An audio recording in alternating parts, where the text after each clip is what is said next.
Okay, so here we have a pair of older K-Swiss classics, and this basically is the oldest shoe that I have in my cadre of K-Swiss.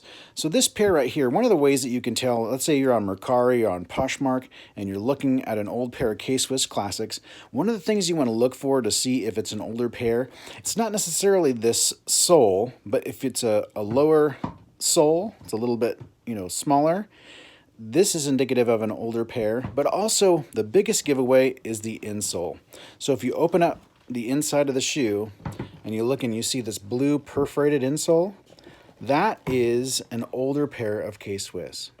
So what that basically is the old way of making like a close they could get to like a memory foam.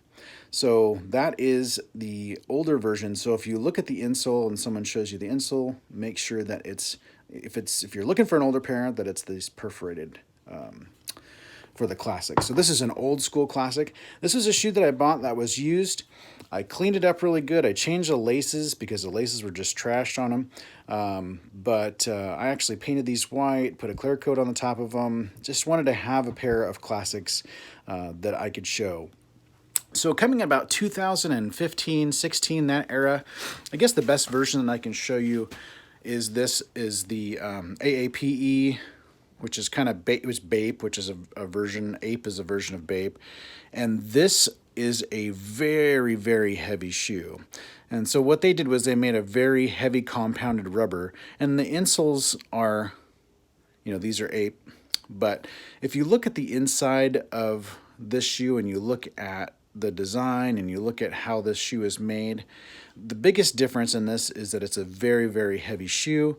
The D-rings on these are kind of more plasticky, not as high a quality. And so what's happened over the years is they've realized that they needed to up their game.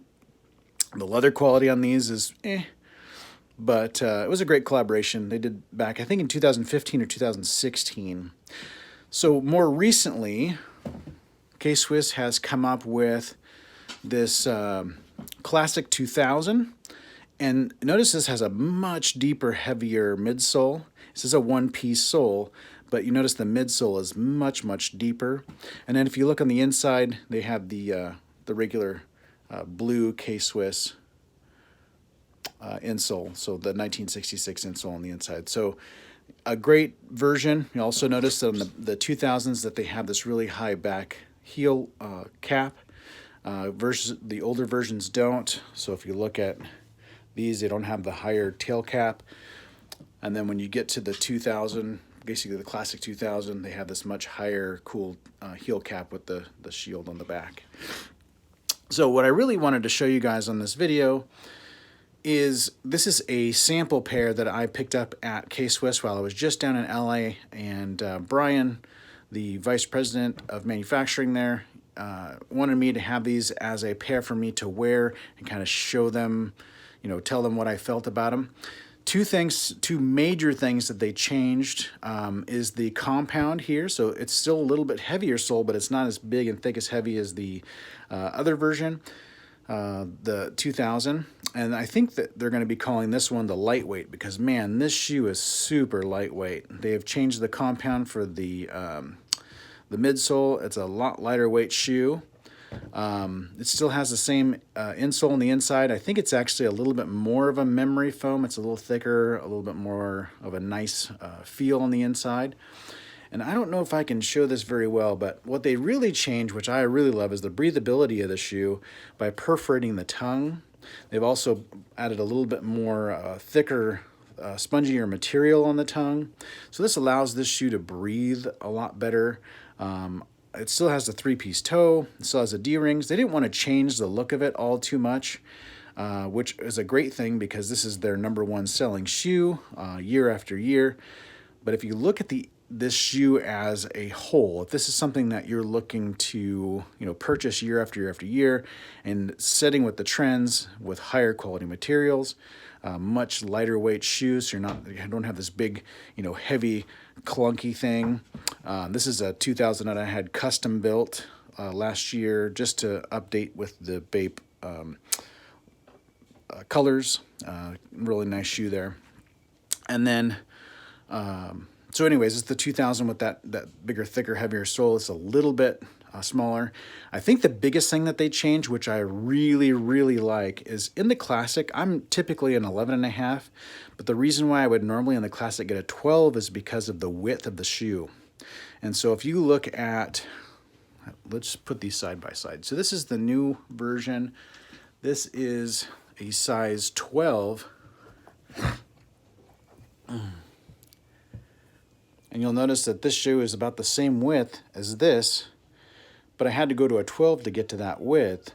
So basically, this 11.5 is just like an eighth of an inch wider, just a little bit wider of a shoe. It still has the pointy toe, which is a version of the Classic that that really emanates with it. But if you look at this shoe from, gosh, I'd probably say like 1997 or 98 to this shoe of 2019, probably going to be released in 2020. They've really kept with the brand. They haven't made any changes that aren't going to, want people to continue to buy the shoe, which I think is awesome. They're staying with what works, but they are updating the quality of the materials. They're updating the quality of the product. And I just want to show you guys the inside of the tongue on this, and hopefully my phone will focus on this. Let's see if I can get this thing to focus here. There it is.